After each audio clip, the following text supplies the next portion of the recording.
হতে পারে। একটা মানসম্মত পোশাক আমাদের দেশে হলে সেইটাকে বিদেশি বলে কেন সেল করতে হবে? আপনি যদি আমাকে সন্তুষ্ট হয় না সমস্যাই না, জায়গা না, আমি না, দেশি বলেন আমি আপনাকে বাইরে বলেন নিবে স্যার আমি এটা হচ্ছে সমস্যা আমি আমরা আপনার এটা সাথে দেশি প্রোডাক্টকে না, না, দেশি না, প্রোডাক্ট সেল করে বিক্রি করি। না, এটা আপনি করতে পারবেন না। তাহলে তো অর্থ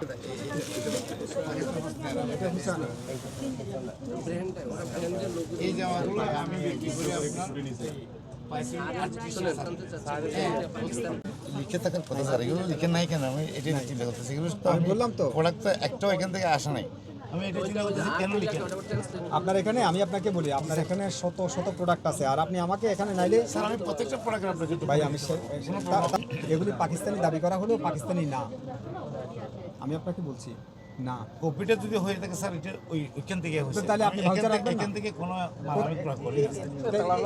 আমি শুধু এটা তো আপনি বলছেন ঢাকা থেকে কিনেছেন। স্যার দুবাইতে এটা তো বলেছেন ঢাকা থেকে আমার কিনেছেন। কিছু মাল আটকে যাওয়ার কারণে ভাই, আমি বিস্তারিত আপনার এখানে আপনি আমাকে তো শেষ করতে হবে। আপনি তো এটা ঢাকা থেকে কিনেছেন বলেছেন, কিন্তু পাকিস্তানি বলেই তো আপনি সেল করতেছেন। পাকিস্তানি তো তাহলে আপনার একটা ডকুমেন্টও না থাকবে না? শোরুম থেকে নিয়েছি আমি পাকিস্তানি বাইরে শেষ করেন না।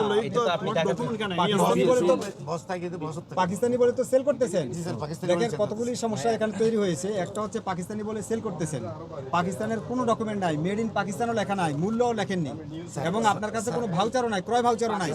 আপনি বলেন কিনছে দুবাই থেকে পাকিস্তানের মাল মানে ফ্লাইট বন্ধ করে আপনি দুবাই তো ভাই সব দেশে বলেন এটা অসঙ্গতি কিনা, এটা বলেন না, এটা অসঙ্গতি কিনা? এখন এটা আমাদের দেশে কপি হতে পারে না? এটা তো মেড ইন পাকিস্তান লিখা আছে, আমি দেখলাম, কিন্তু এটার মধ্যে তো মেড ইন পাকিস্তান লেখা নেই, এটার মধ্যেও নাই। তাহলে এটা ফেক, এটা ফেক। পারে স্যার এটা আমি অস্বীকার করি না। আমি সে কথাই বলছি, আপনার ডকুমেন্ট তো থাকবে, ডকুমেন্ট তো নাই। আপনি 2-4-10টা ডকুমেন্ট দেখাইছেন, বাদ বাকিগুলো কই? বস না থাকাতে আমি একটু আর সেগুলিও কিন্তু আমদানিকৃত না, নাম নাই সেগুলিও আমদানিকৃত না। আমদানি কিছু না স্যার। সব মালই বাইরে থেকে। পাকিস্তানি যে ব্র্যান্ড আপনি দেখলেন, সাদাবাহার, মোনা এবং আরও কিছু ব্র্যান্ডের নাম আমরা এখানে দেখতে পেয়েছি। আসলে ওনারা এটার উৎসস্থল ঠিক কোথায় আমাদেরকে বলতে পারেনি। তো একটা পর্যায়ে ওনারা ঢাকা থেকে কিনেছেন এরকমটাও বলেছে। কিছু পোশাকের ক্ষেত্রে তারা নিশ্চয়তা দিয়ে বলেছে ঢাকা থেকে কিনেছে, তবে পোশাকটা অরিজিনাল, কিন্তু কোনো ডকুমেন্ট তারা দেখাতে পারেনি। অর্থাৎ আমাদের কাছে, এবং এটাতে উল্লেখ নাই যে এটা মেড ইন পাকিস্তান, এরকম কোনো কিছু। তো দুই একটা পোশাক তারা ইউএ থেকে নিয়ে আসছে, সেটার ইউএর ভাউচার দেখিয়েছে, এবং সেই ভাউচার অরিজিনাল কিনা সেটাও আসলে যাচাই করার এখানে কোনো সুযোগ নেই। অর্থাৎ কোনো পোশাকে আমদানিকৃত না।